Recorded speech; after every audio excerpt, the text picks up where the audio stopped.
Hi, everybody. This is Matt Young, PAML principal. It is Friday, October 30th. Happy Halloween, everybody, this weekend. I hope uh, you're able to celebrate and stay safe out there. Um, this is my communication to families for the week. And I just included a bunch of photos from our recess this week, or I guess these photos were from last week, last Friday. But it's just been really great out there. The recess folks and I are just continually impressed with how safe and positive students are able to be, even with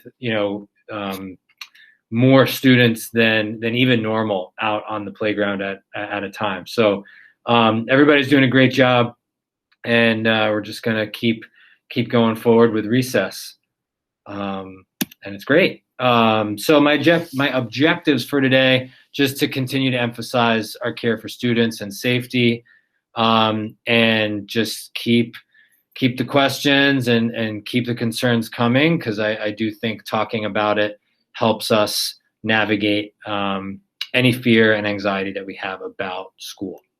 Our community commitment, and I mentioned this in the letter this week, it really has been fantastic. I'm seeing lots of masks on when we're doing our screening in the mornings, masks around town, and I think our commitment to safety practices as an entire Morristown community is what is going to help keep our schools open, and keep our kids in school this school year. So please wear a mask whenever you're around other people.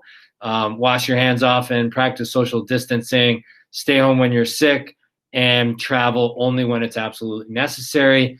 Next week, I'm going to get into the details on what I mean by some of those things, and some of the more, some of the particular elements of our screening survey, and what we need to pay attention to. So like I said last week, the physical distance guidance for our 7th and 8th graders did change, and we are moving to a split attendance model beginning on Monday.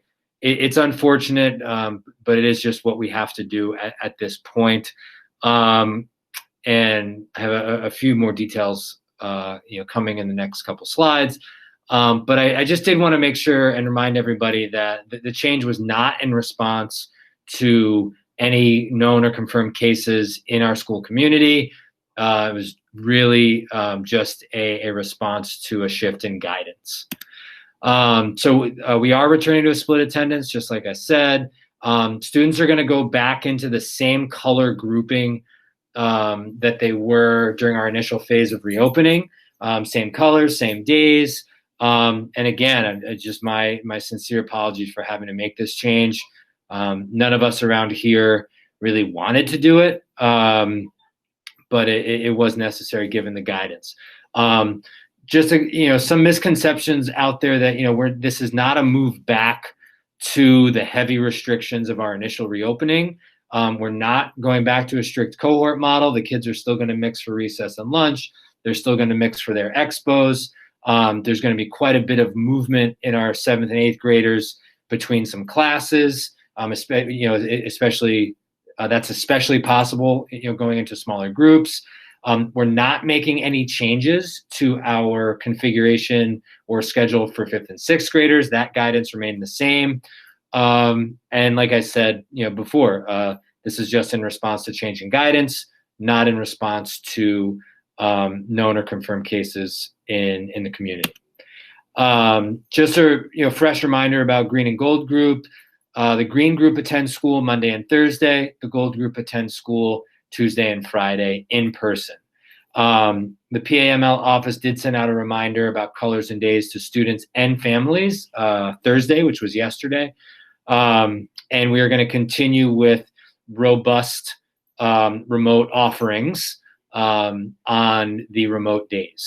So for 5th and 6th graders, this is more of an issue of how to stay connected, how to stay connected in the event that you're sick or can't come to school due to quarantine. You can still be marked as present. If that's the case, I've got a schedule here for you to be able to have a TA, and also get some adult support for class activities during the day as well. So check out this schedule if you've got to stay home. So for 7-8, these are more routine remote activities. This schedule is just what we did back in our initial phase of reopening. It's the same remote schedule. We spent some time with the faculty talking this week about, what are some additional remote activities that we can begin to offer. One of my favorite ideas was for our 7th grade team that's doing book groups. They were really thinking about how to have live book discussions between students who are in person and remote at the same time, live during the day. So take a look for that schedule to change over time as these opportunities present themselves. Families, for you to stay connected, what we realized when we were trying to communicate the notice about going back to a split attendance, we noticed that not everybody, or not as many people as we'd like, are subscribed to our news and announcements. That's really the best way that I have to communicate with everybody. So please click this link if you're not getting the news and announcements emails. That's really the best way to get information from the school.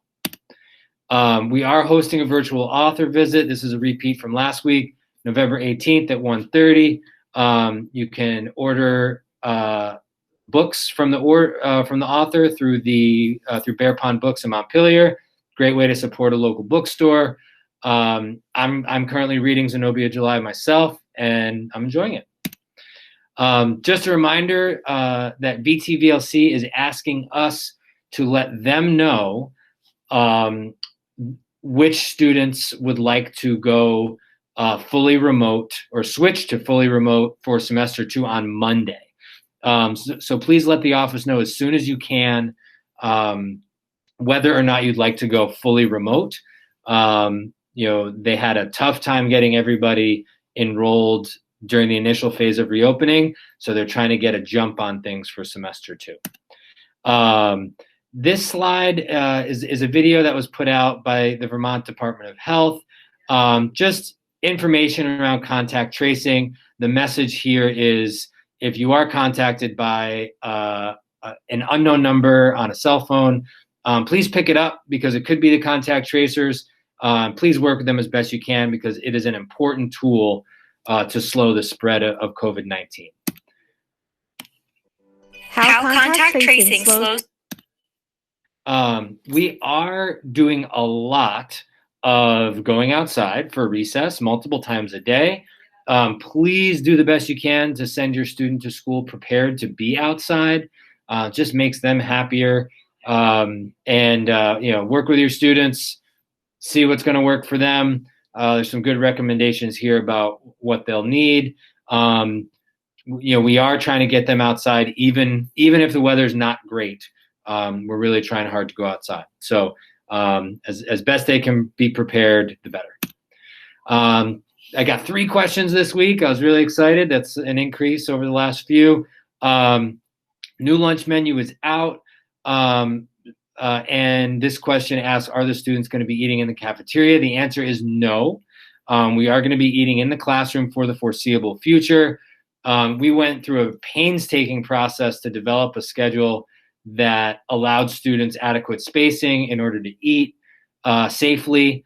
And we're just going to continue with that. The cafeteria is just not a great place in terms of safety and managing larger groups. So we're not going to be doing that. And I just wanted to add that our fully remote Wednesdays gives the facilities crew a chance to really clean the classrooms adequately, just from a lunch debris standpoint. So that's a real big benefit of our fully remote Wednesdays. This question is about returning to original groupings. Like I said, students in 7th and 8th grade will return to the same color, but we're going to hang on to the TA and instructional groups that we're currently in as of today. The PAML office sent out a reminder about colors and days via Bright Arrow Thursday, which was yesterday. This question was just looking for more specific info about the change of guidance. I copied the line right down here that's really impactful for us, and the link to the whole safe and healthy document is right here. And the guidance on 1023 just very clearly set up for us this 6 feet apart, considering it a minimum distance. And the most important part for me was it went from, the old guidance said sort of when possible, and the guidance updated last week used this should be spaced 6 feet apart and considered a minimum distance. So much stronger language, which is really what compelled us to make the significant change for 7th and 8th graders. That's all I have today. Thank you so much for your continued support, flexibility, responsiveness. We couldn't do it without you.